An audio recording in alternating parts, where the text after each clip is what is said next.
On September 16th last year, a 22-year-old female was arrested, beaten, and killed.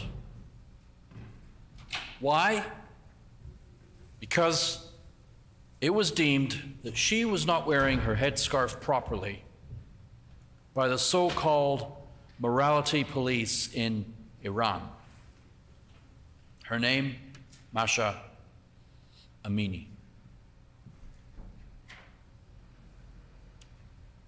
Since then, protests have erupted worldwide. About 160 cities of people saying this should not be. Sadly, it's not an isolated event. In Iran, we see these protests with increasing frequency and with growing crowds. Protesting has not been met well by government forces. The Iranian security police cracking down, arresting thousands of protesters, as has already been noted, many of them women and girls. It is estimated that over the last 5 or so weeks, over 200 people have been killed, more than 10% children. Killed by their own government, not killed by some faction, not killed by some rogue group that the government opposes, no, killed by the government, killed by the Iranian government, killed by a government which opposes its own citizens' right to think differently, to live differently, to behave differently, and that has cost these people, many of them, their lives, not to mention the fear that every arrest, every imprisonment, every beating, and every death puts into the population, the wider population. This is not peace. This is not democracy.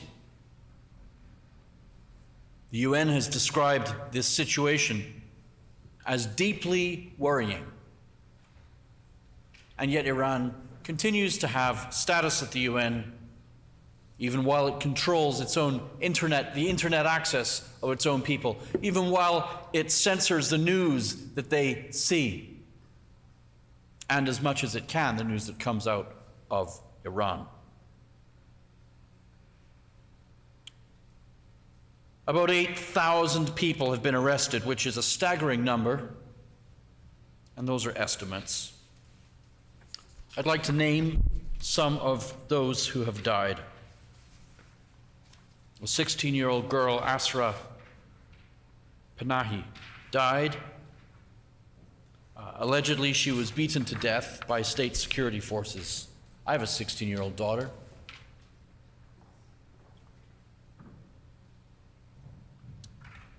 It's also reported that fellow students and teachers were also beaten in the same incident. Another 16-year-old girl, Serena, I hope I say the last name correctly, Esmail Zada, was also beaten to death on September 23rd. This isn't something that happened 10 years ago or 5 years ago. No, this is happening right now. We're talking about dates in the last few weeks.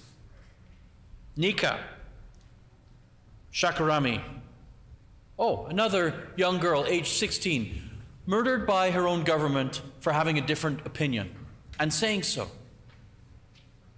Masa Mogoyi, 18, also reported killed in September. Why? For breaking the law, for threatening other people's lives, for doing some violent action that puts others at risk? No, none of that. Just for having a different opinion. And who knows? The people that we don't know about. After all, the Iranian government censoring all the information that gets out. This stuff is leaked out by underground journalists and people who can get access to the internet before it's cut off or before they are censored too. And so we're not just calling here for some reforms or maybe some tweaks or adjustments. We're calling for an overhaul.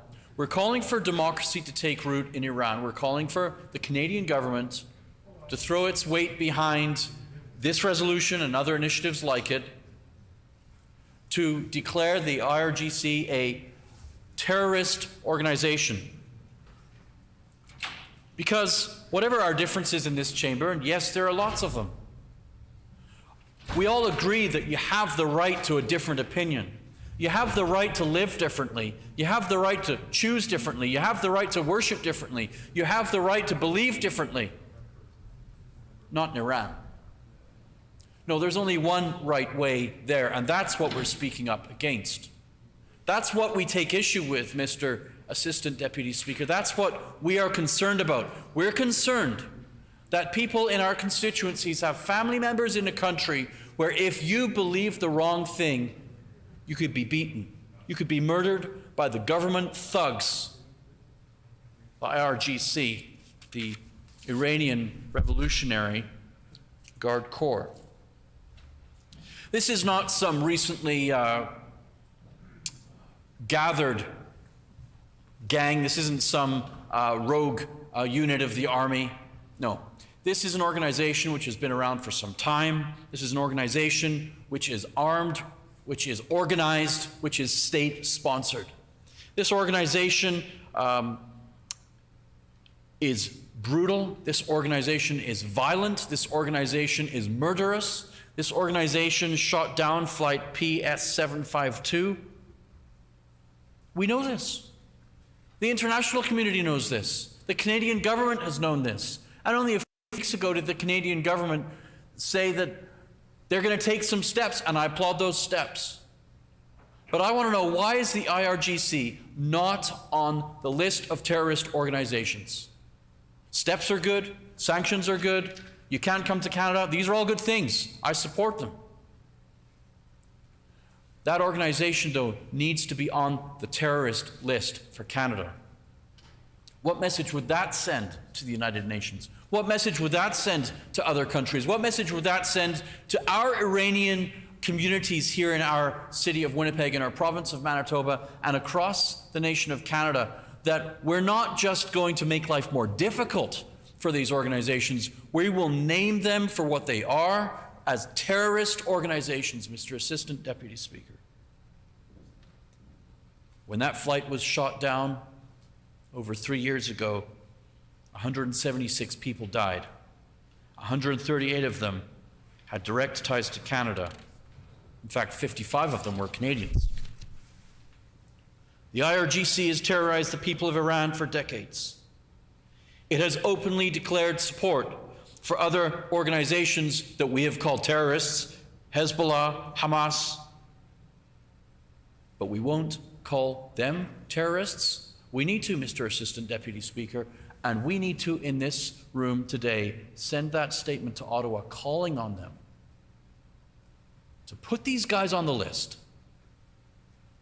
It's not something that you do flippantly. It's not something that you do carelessly. You don't just throw an organization on the terrorist list every time there's someone you disagree with.